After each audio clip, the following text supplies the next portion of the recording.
Ассалаумағалейкум, армысыздар, бармысыздар, қымбатты студенттер. Мына дәріс өткен жылғы қоғам, мәдениет, өркениет деп аталатын 11-ші дәрістің жалғасы болып саналады.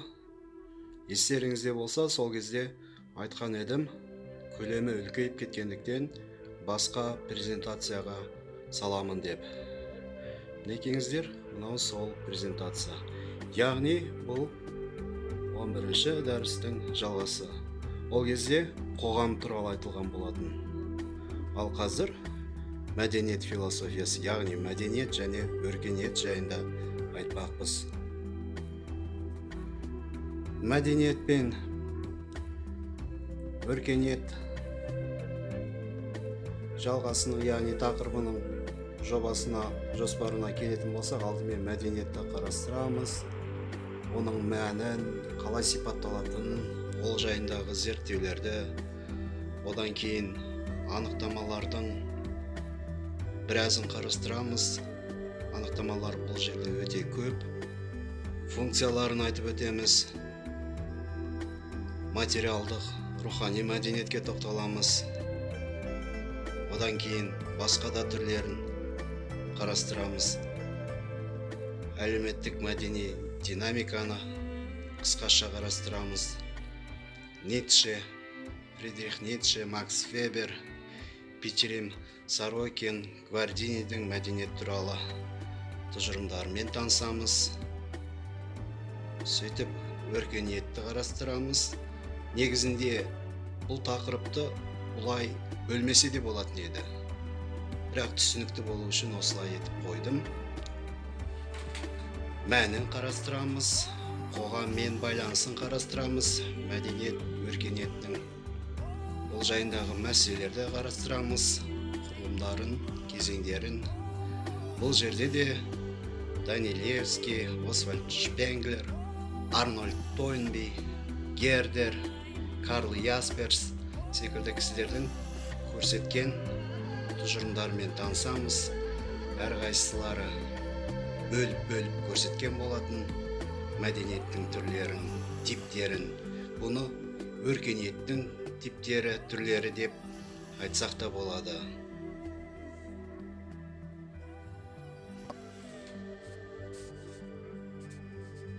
Қоғам тақырыбында айтып өткеніміздей, мәдениет ешқашанда қоғамнан тыс бола алмайды, қоғамнан ажырағысыз. Әу баста мәдениет қалыптасқанда адамдардың табиғаттан жырақтап, өздеріне екінші табиғат жасап алуынан басталған болатын. Бұл уақыттық тұрғыдан алғанда барлығымызға түсінуге ыңғайлы нәрсе.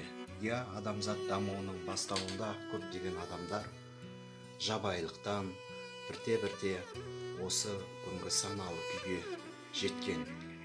Дегенмен әртүрлі дәуірлерді айтпай, бір ғана дәуірді алсақ, бұл жерде уақыттық феномен емес, география, яғни кеңістік тұрғысындағы феномен жатыр.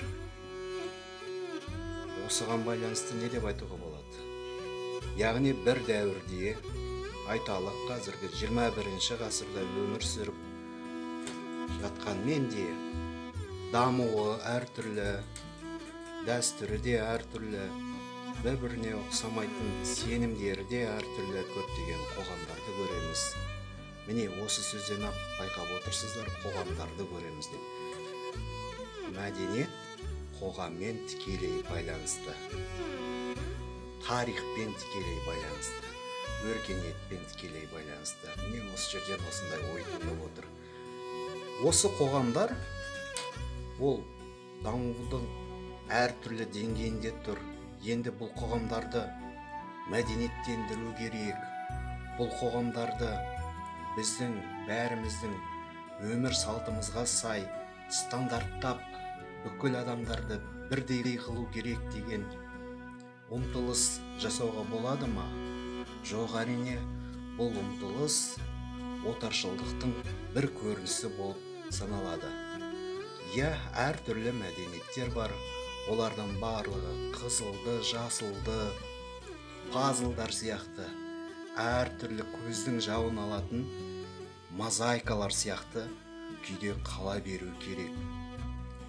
Әйтпесе адам инкубаторлық кейіптегідей барлығы бірдей болса, онда мәдениеттен, дәстүрден не қадір қалады.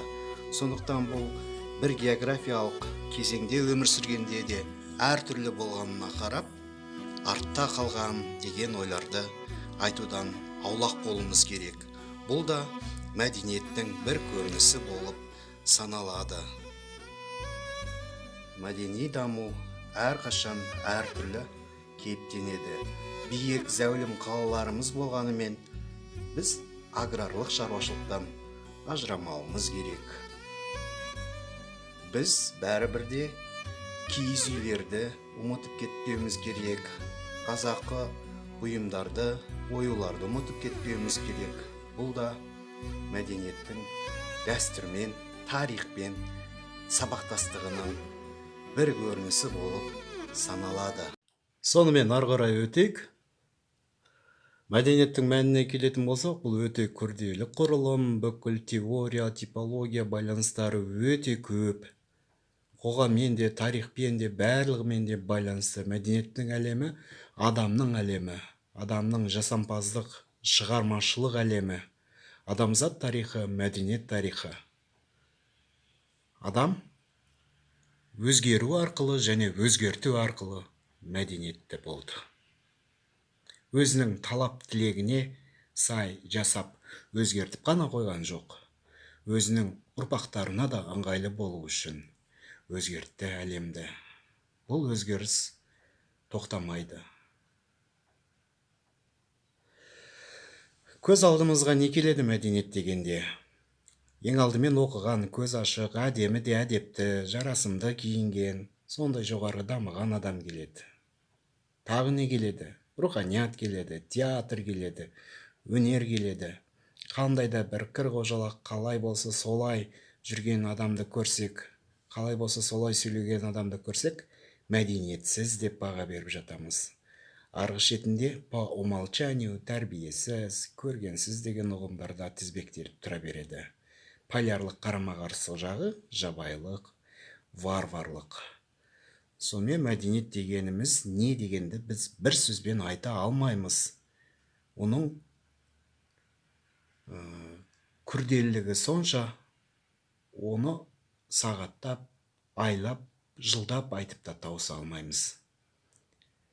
Адам дамуының өлшемі, адам өмірінің негізі, бүкіл адам жасағанның жиынтығы, бүкіл тарихи дәуірдің ұйытқысы, экстрактісі деп айтсақ та болады.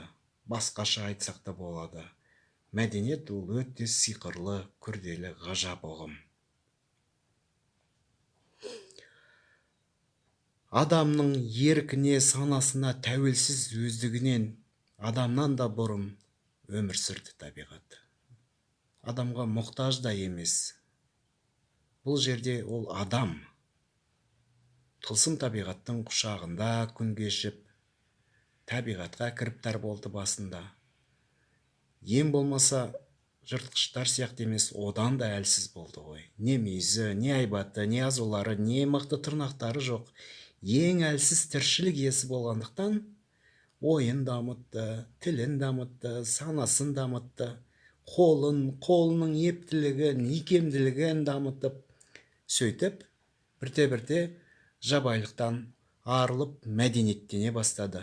Бұнымен бір мезгілде әлеуметтене бастады. Өстіп өзіне екінші табиғат жасап алады. Басқа сөзбен айтсақ, бірінші алғашқы тақырыпта айтқанымдай, физикадан метафизика бөлінген секілді, натурадан культурада туындады. Культура деп әдейі жазып отырмын. Культивация деген сөз топырақты өңдеу, қопсыту дегенді білдіреді. Бұның мәніне үңілсек, көп деген ойларды береді. Сипатына келсек, бір сөзбен де айтып тауыса алмаймыз. Я өткен уақыт Мәдениеті ол халықтың мұрасы, ол адамның өзі, өткен жолы, болашағының нобайы. Мәдениет адам жасаған әлем. Жаңа айтып кеткенімдей, адамның екінші табиғаты. Бұл адамзаттың барлық жетістіктері. Әрбір адам ұлттық, әлеуметтік, топтық, таптық ортаның нақты мәдениеттің өкілі. Әрбір адам, әрбір қоғам қызылды, жасылды, түрлі түсті мозаикаға бергісіз, қайталанбас әлем. Мәдени көптіліктің қас жауы басқа мәдениеттің құндылықтарын таңу, яғни басқа мәдениетке таңу. Бұл креализация болады. Бұны аңдатпау үшін айтып отырмын, себебі қазір мына ғаламдық мәдениет кішігірім мәдениеттерді жұтып, ығыстырып келе жатыр. Бұл тақырыпқа жанама ғана қатысты, бірақ соны да айтып отырмын. Сипаты өте көп, заттандыру, заттанудан тұрады. Мәдениеттің негізі еңбек. Шетінен мен барлық жазғанымды оқысам, бұл дәрістің мәні болмайды. Сондықтан бұл скриндік әдіс, скриншот жасап отырыңыздар. Ежелден бастап зерттелді. Бастапқыда топырақ өңдеу, жер өңдеу мәдениет деп түсінілді, яғни агромәдениет айтылды. Тіпті лайықты серіктес, жолдастар таңдай алған адам ежелгі Римде мәдениетті адам деп есептелді. Орта ғасырда діни мәтінді оқи алатындар мәдениеті деп есептелді. Орта ғасырлық батыста, шығыста енді Әл-Фараби бабамыздың айтқанын білесіздер. Дегенмен де 18 ғасырдан бастап нақты рухани саланы қамти бастаған екен мәдениет. Бұл үрдіс жалғасып, 19 ғасырда мәдениет философиясының, яғни культур философияның пайда болуына алып келді. Хош, сөйтіп бәрі дамыды. Миллер енгізген екен бұл ұғымды. Алғашқы нәтижелерін бере бастады. Адамзатқа қажет болды. Осындай бір философияның бөлімі қажет болды. Мәдениет саласын зерттейтін, жалпы руханиятты зерттейтін.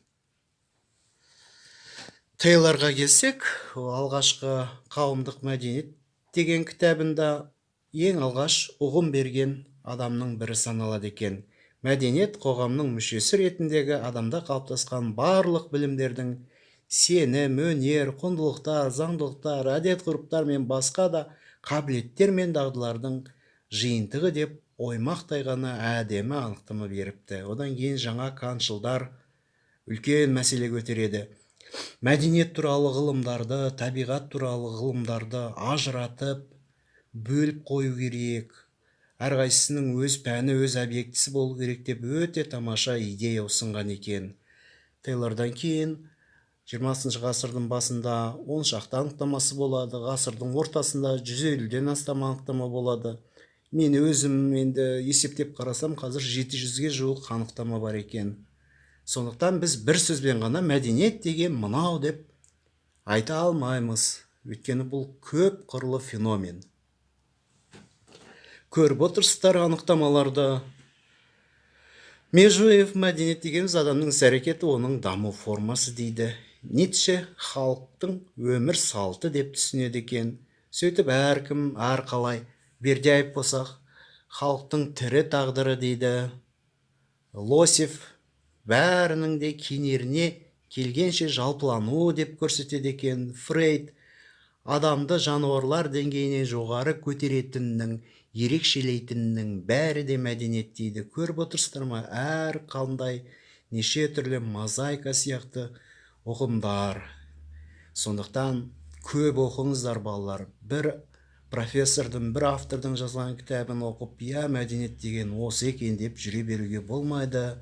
Көп деген мәліметтер бар. Бұл мәліметтер бір ғана кітапта емес, бірнеше 20-30 шақты кітапта алынған нәтижелер. Сондықтан басқа авторға келсек, бұл кісіні автор деп айтқанның өзі де бір түрлі, бұл енді бүкіл салага өзүнүн изин калтырып кеткен го Маркс. Мәдениет адам дамуунун өлчөмү деген экен. Жалпы алганда халктын жаады, чыгармачылыгы, руханий деңгээи, өмүр салты деген секилди көптөгөн аныктамалар бар. Мына жерде жетип артылады аныктамалар. Адам жасаганның, адам кол жеткизгенинин баары адамның жабайы табигаттан чыгып өзүнө жасап алган экинчи табигаты. Сырткы, жабайы, тылсым, тумса табигатты өңдөгөнү. Осы сыяктуу өзүнүн ички табигатын, өзүнүн рухун өңдеп дамытуу деп мен өз тарапымдан аныктама сунуп отурмун. Сонымен мәдениеттен, коғамнан тыс адам эч кандай да адам боло албайт экен. Көз алдымызга Мауглиди элестетейик. Ана джунглидеги Маугли гана эмес, Түркменстанда да Маугли болгон каскарлардын арасында. Міне сондуктан мәдениеттин ерекшелиги өтө көп. Материалдык, руханий мәдениет деймиз. Тар мағынасында, кең мағынасында алып карайбыз. Материалдык өндүрүш саласын және оның өнүмдерин, нәтижелерин камтыйт экен материалдык мәдениет. Оған бүкүл жасалган техника, технология, инфракурулум барлыгы кирет экен, булайча айтканда. Архитектура, мүсүн, китаптар, аспаптар, механизмдер, материалдык казыналар. Ал енді руханий мәдениет ол адамның руханий шығармашылық саласы және оның нәтижелері. Бұл жерде жаңағы мораль, өнер, ғылым, әдебиет, дін, философия кіріп кетеді. Шатастыруымызға болмайды. Басқа да түрлері бар. Саяси мәдениет, спорттық, қаржылық, кейбір тіпті арнайы диплом бар адамдарға қатысты басқаша айтуымызға болады. Квази мәдениет, суб мәдениет, сөйтіп кең мағынасында да өзгеше түсініледі. Сондықтан өте күрделі феномен, қоғамдық экономикалық формациялардың алмасуына байланысты дамитын тарихи құбылыс деп бір қырынан ғана айтуымызға болады. Басқаша қырларынан айтсақ та болады. Мынаны қараңыздар, өте көп түрлері. Бұл түрлердің жазылғаны жай ғана тізілгені. Егер әрқайсысына жеке анықтама беріп айтатын болсам, әрине тағы да келесі презентация болып кетер еді. Сондықтан бұны өздеріңіз дамытып қарап аласыздар. Бұл жерде мен мақсатым тек қана оның түрлерінің өте көп екендігі, соны көрсету. Ал қызметін қарайық. Көптеген қызмет атқарады екен мәдениет, әлеуметтендіру, тәрбиелеу секілді, танымдық қызмет, аксиологиялық көп, өте көп қызмет атқарады. Бұның әрқайсысын сипаттасам тағы да болмайды. Бірақ сіздерге бағыт беріп отырмын. Бұдан ары қарай өздеріңіз дамытып, пысықтап, керек жерлерін біліп аларсыздар деп ойлаймыз. Скриншот жасап аламыз. Мәдени орта, экономикалық деңгей, әлеуметтік даму, саяси ахуал, рухани атмосфера кіріп кетеді. Әлеуметтік мәдени динамикаға келетін болсақ, бұл енді 15 ғасырдағы техногендік жағдайлардан бастап аса мәнділікке, өзектілікке ие болған екен. Содан бері әртүрлі тұжырымдамалар, олардың барлығы кеңіп дамыған екен. Формациялық концепция дегенде көз алдымызға Маркс, Энгельс келеді. Кейін оны Ленин жалғастырған Веберлік концепция, Макс Вебер, бүкіл прагматикалық, утилитарлық түрден қарастырған өркениеттік концепциялар, жаңағы Данилевский, Шпенглер, Тойнби, Бердяев, Хантингтон, Ясперс, технодетерминистік концепция, пассионарлық концепция, Гумилев, коммуникативтік концепция, көптеген осындай концепциялар бар. Ницше өте ерекше кісі болған, оны білесіздер. Иррационализм, өмір философиясынан сіздер таныс боласыздар. Бұл тұрғыда жаңағы Тұрсын Хафизович Ғабитов аталарыңыз өзінің оқулықтарында көбінесе мәдениетке қатысты өте егжей-тегжейлі бүге-шүгесіне дейін жазатын кісі. Сол кісінің жазғанына қарап сүйеніп айтатын болсам, Бұл енді дионистік, аполлондық бастаулардан ағытады екен Ницше. Бастапқыда сондай бастаулар болған, яғни басты орында сезім тұрған, алайда орта ғасырларда ақыл жоғары қойылады, рационалдық, абстрактілік дүниелер басты орынға қойылады. Енді орта ғасырдағы батысты білесіздер ғой, дін догмалық тұрғыдан оларда сезіммен шектелмеген, абстракция сол кезде дамыды емес пе. Мен сол сәттен бастап, одан да бұрын Сократ, Платонның кезінен де басталған екен бұл. Бұл ығысып, осы дионистік, аполлондық бастаулар сол кезде құрбан болған екен, жойылған екен. Мәдениет бұл бейберекетсіз хаостың сыртындағы жұқа ғана алманың қабықшасы дейді. Яғни үлкен қайғыру түрінде ой кешкен бұл кісі. Ақыр соңында бүкіл шығармаларын қарасақ, сезімге, ерік жігерге мән береді. Рационалдылықтан да осы жоғары тұру керек деген ой көздейді. Волюнтаризм де осы кісінің еншісінде. Вебер болса идеалдық тип деген ұғымды өмірге алып келген, барлығын салыстырады, қарайды. Әртүрлі магиялық элементтер егінші халықтардың дінінде көп ұшырасатын болса, тағдырға, жазмышқа сену жауынгер халықтардың дініне тән деп көрсетеді. Ал енді қалалықтарды ол қолөнершілермен бірге елестетеді. Мұнда рационалдық бастау көп болады деп көрсетеді. Егер конфуцийшілдік әлемнің өмір сүруін мойындаса, ал буддизм оны теріске шығарады дейді. Не сөйтіп компаративистік тұрғыда көптеген ойлар айтады. Сорокин болса, бұл өте керемет кісі болған. Бұл біраз өмірін Америкада өткізген. Бұл кісінің кітаптары 150-ден астам тілге аударылды, егер қателеспесем. Философияны да, мәдениеттануды да, әлеуметтануды да, экономиканы да бәрінде жазатын, бәрінен де қалам тербейтін ерекше кісі болған. Мәдениет бір-бірімен ешқандай байланыссыз қатар өмір сүретін алуан түрлі құбылыстардың жиынтығы ғана емес, бүкіл құрамдас бөліктерінің өн бойы жалғыз негіз құраушы принциппен қамтылған және жалғыз әрі басты құндылықты білдіретін тұтастық немесе индивидуалдық болып табылады деп көрсеткен. 3 типті бөліп көрсетеді мәдениеттің: идеационалды, идеалистік, сезімдік және интегралдық мәдениет туралы да өте құнды ойларын айтады. Гвардиниге келсек, бұл кісі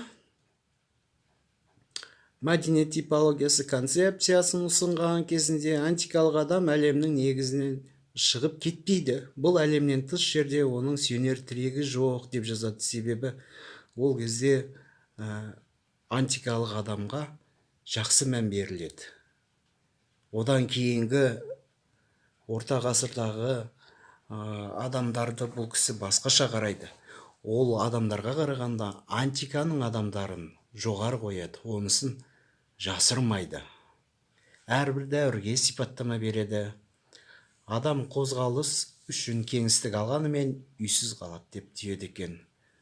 Өз кезегінде әлем жаратылыс болудан қалып табиғатқа айналады, ал адам жаратушы болып шығады дейді. Бұл кісінің ойлары өте күрделілігімен ерекшеленеді. Әрқашанда мәдениет қоғам тығыз байланысты. Қоғам қандай, ондағы мәдениет те сондай.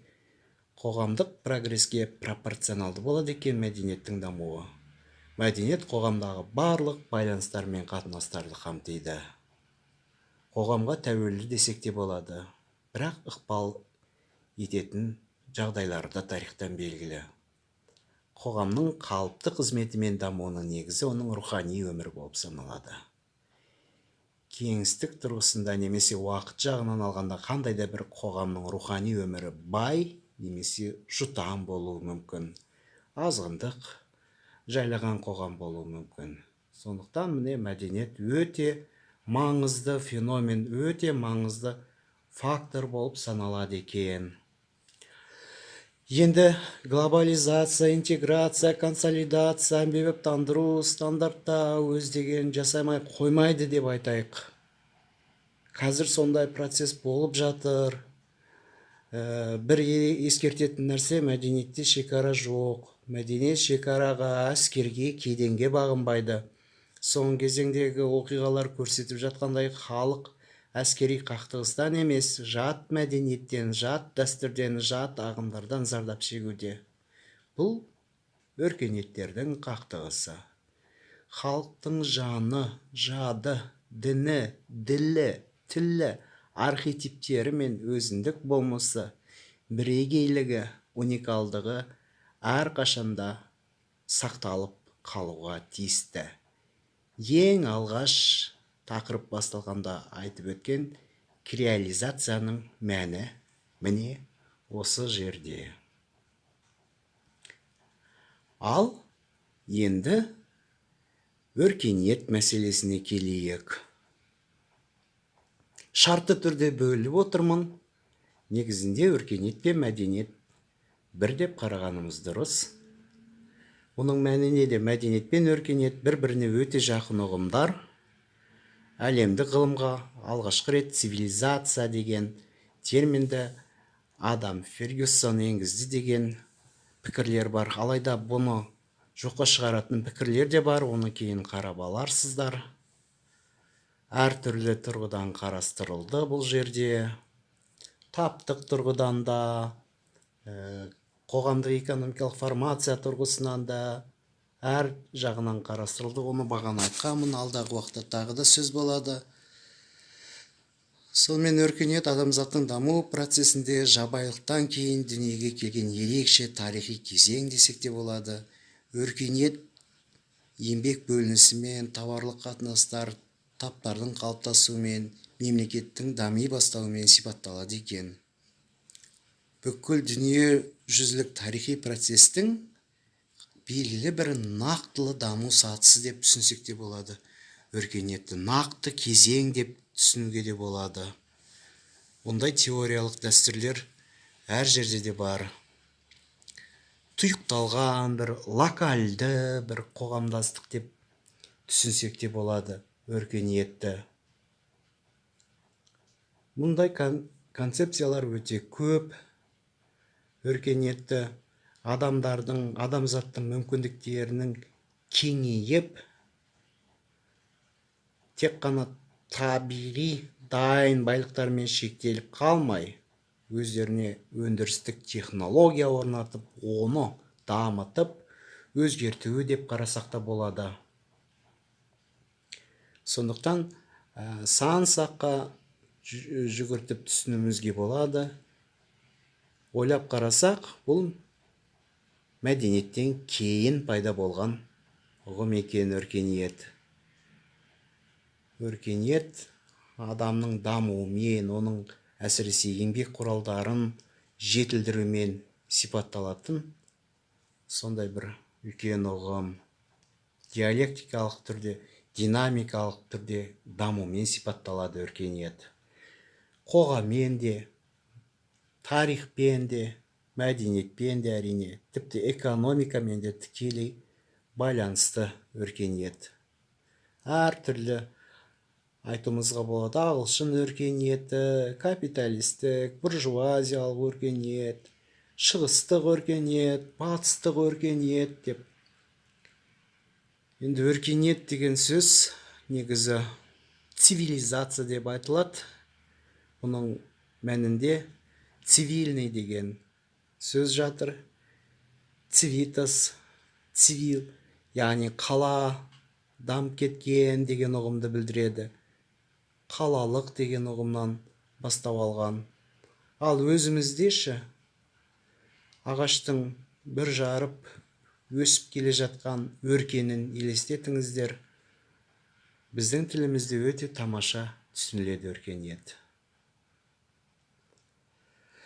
Бір жағынан екеуі бір жағынан бір емес өркениет. Әсіресе Закат Европаның күйреуі кітабында Освальд Шпенглер осыны айтып өткен.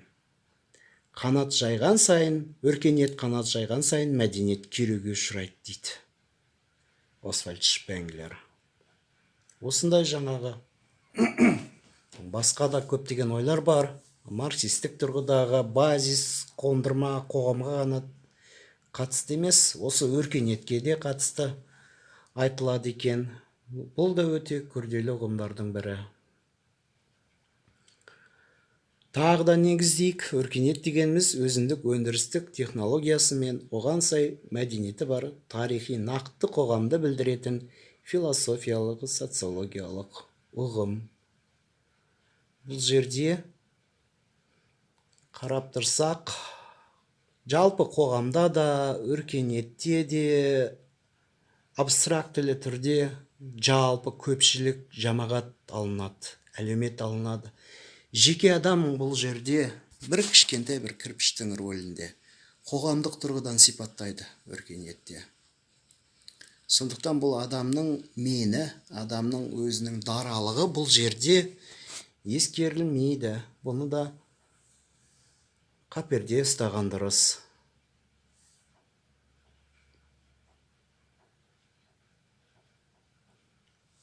Өркениет дәуірі адам өміріне машина ене бастағаннан бері дамыды.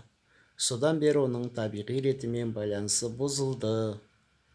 Әртүрлі осылай өрбітіп айта берсек болады. Өркениеттің жылдамдығы соншалық, онда өткен де, бүгін де жоқ, онда тек қана болашақ бар деген ойларды көреміз. Көптеген ойларды көреміз. Өркениет адамдарды бір-бірінен алыстататын әлеуметтік құндылықтарға негізделген деген бір масқара бірақ әдемі ой бар. Өйткені адамдарға заттық қатынастарға толы әлемді ұсынады екен. Енді басқа тұрғыдан ойлап қарасақ, жаңағы рухани құндылықтар емес, өркениет айтылғанда материалдық құндылықтар бірінші аталады. Осыған байланысты болса керек. Мәдениет өркениеттің негізі. Құндылық қарым-қатынас мәдениет пен өркениетті байланыстырады. Мәдениет әртүрлі құндылықтардың бірлігі ретінде адамды рухани бостандық сферасына енгізеді. Көрдіңіздер ма? Сондықтан көптеген ойлар айтуға болады. Өркениет адамзат тарихындағы белгілі бір ірі дәуір, адамның қайраткер және жасаушы создатель ретіндегі дамуындағы кезең. Әрбір өркениеттің өзіндік мәдениеті бар. Өркениет сыртқы әлем, мәдениет ішкі әлем деген өте тамаша ойды айтқан Бердяев. Негізгі тұжырымдамаларын қарайтын болсақ, локальды тарихи кезеңдік, дүниежүзілік тарихи. Шынын айтқа келгенде шығыс пен батыс өзіндік ерекшеліктерге ие. Сондықтан бағана айтып өткенімдей, шығыс өркениеті, батыс өркениеті, басқа да өркениеттер өмір сүруге толық құқығы бар, локальды түрде болса да. Бұл жерде де ерекше ойлар кездеседі. Қоғамның құлдырауы мен құрып кетуінің көрсеткіші дейді екен Шпенглер, Данилевский.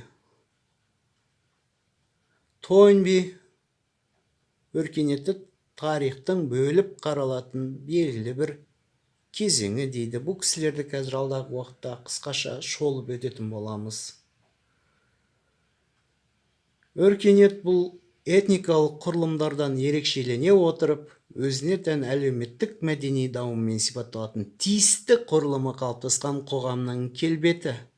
Өркениет бул коом өмүрүнүн барлык салаларынын мәдениеттенүү деңгээи. Не көрүп отурганыбыздай өркениеттин курулумуна технологиялык базис, экономикалык базис, азаматтык коом, әлеуметтик алакат секилди курулумдар кирет экен. Енді сипатын көріп отырсыздар бұл жерде. Өркениеттің кезеңдерін көріп отырсыздар. Құл енші қоғам, аграрлық, феодалдық, буржуазиялық, бұл формациялық тұрғыдан алғанда. Алуан түрлі типтері бар мәдениеттің, өркениеттің деп те түсінеміз. Бұл формалар ғасырлар бойы зерттеліп келеді. Ади тарихи, локалдық, яғни тұйықталған десек те болады, жеке десек те болады. Көптеген сондай концепциялар қалыптасқан. Данилевскийдің айтқанын қараңыздар, қайта-қайта айтып отырмыз.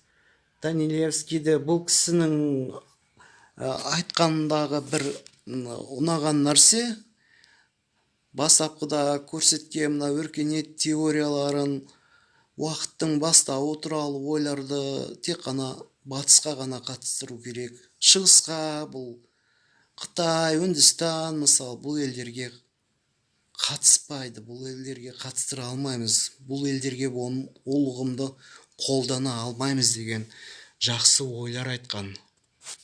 Оның қате екенін көрсеткен. Орта ғасырлық, ерте кезеңде бөлу ол тек қана батысқа қатысты деп. Енді бұл кісі адамзатты үш топқа бөледі. Ұлы өркениеттерді немесе мәдени тарихи типтерді қалыптастырған жаратушы халықтар дейді. Ал енді ол өркениетті құрмағаны былай тұрсын, тіпті басқа құрылып тұрған гүлденген өркениетті жойып жіберген жағымсыз жаратушылар дейді. Немесе басқа түрде үшіншісі шығармашылық рухы бастапқыдан ақ дамымай қалған халықтар деп біледі екен. Бұл екіншіге ғұндарды жатқызады. Енді бұл кісі европа-центрист кісі деп толық негізбен айтуға болады. Себебі көптеген өркениеттерді ұсынған, барлық өркениеттер бар. Қарап тұрсыздар, міне осының ішінде өзіне ұнамағандықтан болса керек, ешқандай жаңағы ең болмаса сақ, түркі өркениеті деген бірде-бір өркениетке ештеңке арнамаған, көп көрген. Сондықтан бұл кісіні сын көзбен қарағанымыз дұрыс. Шпенглер өркениетті дәл адам секілді елестетеді, адамның организмі сияқты. Өркениет туылады, өседі, қартаяды, өледі, жойылады дейді. Пайда болады, дамиды, ақыр соңында құлдырайды екен. Өте керемет ойлар айтқан бұл кісі. Жаңағы Закат Европыды батыстың күйреуі деп айтсақ та болады, кітаптың атын. Күні батқан Европа десек те болады. Негізі енді қазақтың тілі өте бай ғой. Қарасаңыздар, бұл кісі мысырлық, үнді, вавилон, қытайлық өркениетті көрсетеді. Грек, Рим өркениетін, византиялық, арабтық, батыс европалық, Америкадағы майялық сөйтеді. Орыс, Сібір өркениетінде көрсетеді. Бірақ ол әлі дамымаған деп көрсетеді. Енді бұл жерде келесі кісіге келдік, Арнольд Тойнби. Бұл енді өте ерекше кісі болған. Бұл кішкене Шпенглермен келіспеген жерлер бар. Карл Ясперспен де келіспей қалған жерлер бар. Негізі бұл кісінің енді бөліп көрсеткен өркениеттерін атап өтпей қояйын, себебі бұл 36 өркениетті көрсетеді. 36 өркениет көрсетеді бұл кісі. окшау локальный цивилизация, локалдык өркениеттерди көрсөтөдү. Бирок шпенглер менен ою тийишет бир жерде, ягни токурайды, бузулады, жоюлат. Бул киши де осулай тужурумдайт экен. Несториандык, христиандык, монофизиттик көптөгөн өркениеттерди көрсөтөт да, onun içinен басқа да жаңағы 36 түрлі өркениетті көрсетет дедім ғой мәдениетті. Соларды айтып жатырмын. Бұл кісі де енді сақтарға, түркілерге осылардың ішінен ешқандай да орын бермеген екен. Гердер кішкене Құдайға қараған жақсы кісі. Өйткені бұл дамудың тізбегінің схемасын ұсынады. Қарап тұрсақ, эволюциялық теориямен бара-бар түсінілуі керек. Алайда қазіргі ғылыми қауымдастық бұған мән бермей келе жатыр. Материалардың ұйымдасуы, жердің ұйымдасуы, өлі заттардың ұйымдасуы, флораның, фауна дүниесінің, адамдардың бүкіл қорытындысы әлемдік жан. Яғни бұл негізінен қосымша қарауды талап етеді. Өз беттеріңізбен біліп алыңыздар, өте жақсы мәліметтерді әкелген бұл кісі дүниеге. Мәдениет бұл адамдар әрекетінің өнімі және сонымен бірге оның стимулы деп көрсетеді. Тілге баса мән береді. Тілге өте баса мән береді. Ғылым, қолөнер, өнерді бөліп көрсетеді. Гердердің пікірінше адамзаттың тегі Азияда пайда болған. Азия егіншілік пен мал шаруашылығының, ежелгі өнер мен ғылымның отаны дейді екен. Сондықтан бұл кісі Европа центристерден бөлек тұрған кісі, кішкене объективті болған кісі деп кесіп айтуымызға әбден болады. Жаңағы айтып өткен Ясперс осевое время деген белдеулі дәуір деген ұғымымен тарихта қалған, басқа да өзінің теорияларымен тарихи белдеу деген ұғымдарымен қалған өте ерекше кісі. Скриндеп біліп алыңыздар.